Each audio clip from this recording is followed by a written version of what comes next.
యనమదుర్రు అనేది ఒక చిత్రమైన క్షేత్రం. అక్కడ శివలింగం ఉంటుంది. శంకరుడు ఆ శివలింగంలో తల కిందకి పెట్టి పాదాలు పైన పెట్టుంటాడు. ఇలాగా ఎక్కడైనా తల పైకుంటుంది, కాళ్ళు కిందకుంటాయి. యనమదుర్రులో ఉన్న శివలింగంలో శిరస్సు కిందకుంటుంది, పాదాలు పైకుంటాయి. మీరు అక్కడికి వెళ్లి వాళ్ళని అడిగితే నీరాజనం ఇస్తూ చూపిస్తారు శివలింగాన్ని. బాగా కింద శిరస్సు, పైన పాదాలు, నాభి వేసుకున్న యజ్ఞోపవీతంతో సహా కనపడతాయి. యమధర్మరాజు గారు ప్రార్థన చేశాడు ఒకానొకప్పుడు, రాక్షస సంహారం చేయడానికి అమ్మా నువ్వు వచ్చి యనమదుర్రులో కూర్చుంటే నీ శక్తిని నాకు అనుగ్రహిస్తే నేను రాక్షస సంహారం చేస్తానని. అంటే అమ్మవారు శంకరుడు యోగనిష్టలో ఉండి ఆయన ఆ సమయమునందు శీర్షాసనం వేసి ఉన్నాడు. తల కిందకి పెట్టి కాళ్ళు పైకి పెట్టి కాళ్ళు పద్మాసనం వేసుకుని ఉన్నాడు. ఇలా పొడుగ్గా కూడా పెట్టలేదు. అలా కూర్చున్నటువంటి పరమశివుణ్ణి చప్పుడు చేయకండి, స్వామి యోగనిష్టలో ఉన్నాడు, నేను ఒక్కదాన్ని రావడం ఇప్పుడు ఉండదు, ఈయనతో కలిసి రావాలి అని సుబ్రహ్మణ్యుడు చంటి పిల్లవాడు ఏడుస్తున్నాడు. ఏడుస్తున్న సుబ్రహ్మణ్యుణ్ణి ఒళ్ళో పడుకోబెట్టుకుని స్తన్యమిస్తూ శంకరుణ్ణి ఓ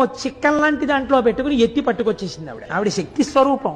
ఎత్తి పట్టుకొచ్చి దేవాలయంలో పెట్టి కూర్చుంది. తానే ఒక పుష్కరిణి సృష్టించింది. అక్కడ ఆ ఎదురుగుండా ఉన్న కోనేటిలో ఉన్న నీటితోనే అన్నం వండుతారు స్వామికి మహానైవేద్యానికి. ఆ నీళ్లతో వండకుండా మీరు ఎంత గొప్ప అగ్నిహోత్రం మీద ఎంత గొప్ప మినరల్ వాటర్ తీసుకొచ్చి వండినా సరే రాత్రి వరకు వండినా బియ్యం ఉడకవట్లేదు. ఇప్పటికీ కూడా ఎదురుగుండా ఉన్న కోనేటిలో నీటితోనే అన్నం వండుతారు. ఇప్పటికీ మీరు కవచం తీసి చూపించమంటే చూపిస్తారు. చూపిస్తే సుబ్రహ్మణ్యుడిని పడుకోబెట్టుకుని పాలిస్తూ ఉంటుంది.